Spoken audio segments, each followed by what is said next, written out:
The 2027 general elections in Nigeria is heating up already. And one big question is shaking the political table in Nigeria.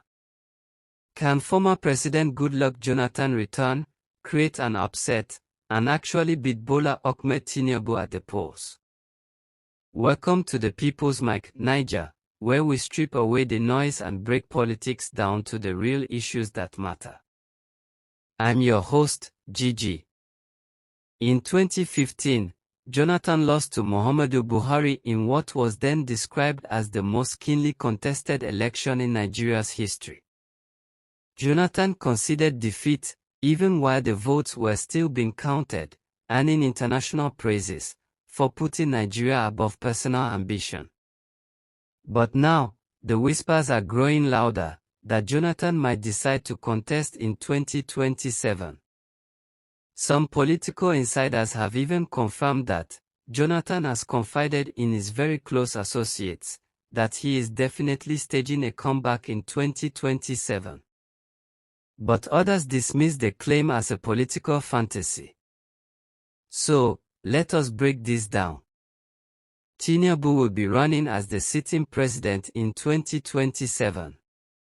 That is a powerful advantage in any democracy. But the advantage is particularly huge in the case of Nigeria, because of the access to state structures, the incumbency power, loyalty of party apparatus and officials, as well as the current weakened conditions of all opposition parties, including the People's Democratic Party, the PDP. All this stake the odds firmly in his favor. However, Tinubu is also carrying heavy baggage. The economic hardship, subsidy removal backlash, inflation, and growing discontent with his style of governance. By 2026, when the campaigns really start, this could destroy his chances if things don't improve by then. Jonathan, on the other hand, still enjoys goodwill in parts of the south-south and north-central geopolitical zones of the country, as well as with the moderates, who now look back at his era with nostalgia. Many Nigerians remember the relative stability, cheaper fuel prices, and the sense of freedom under his administration.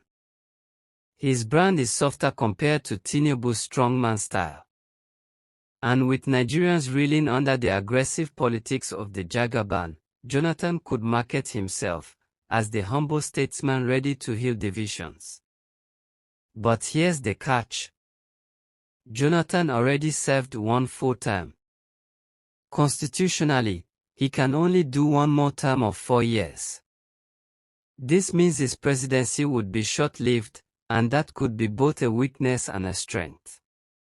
First, the weakness. 4 years may not be enough to address the economy, which critics say is in a bad shape right now, compared to what it was during his first term. But the strength of just 4 years is enormous for Jonathan. He would not be distracted by the politics of another term, and can fully concentrate on the job at hand, with the aim of correcting some of his past mistakes. Another factor is the North. In 2015, Jonathan lost largely because of the northern votes that swung massively to Muhammadu Buhari. If Jonathan contests and wins in 2027, then the unwritten law of power rotation between North and South will revert back to the North in the next election slated for 2031.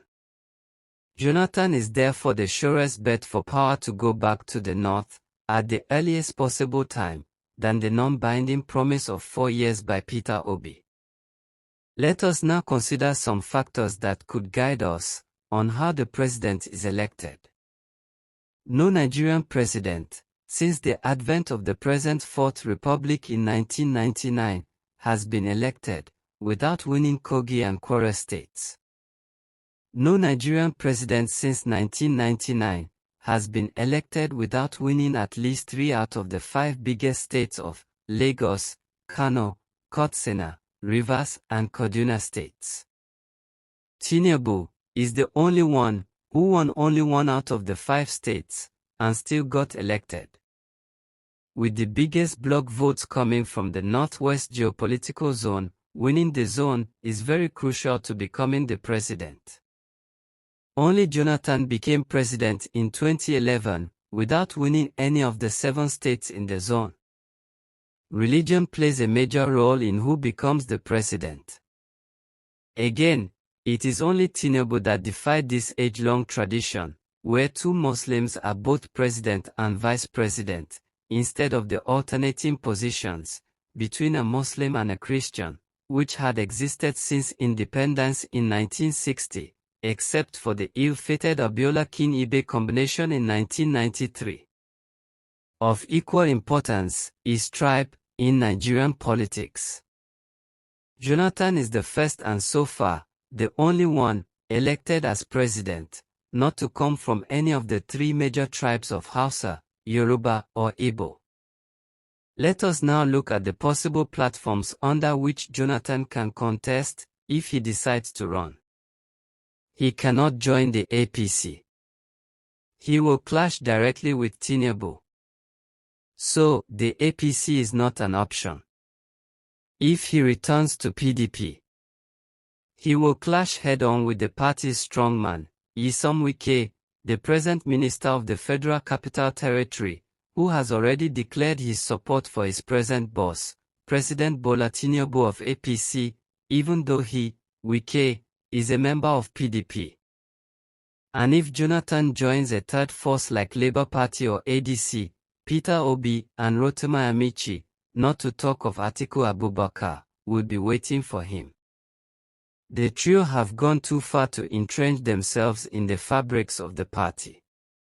None of them, therefore, is going to hand over the party's ticket to him on a platter of gold.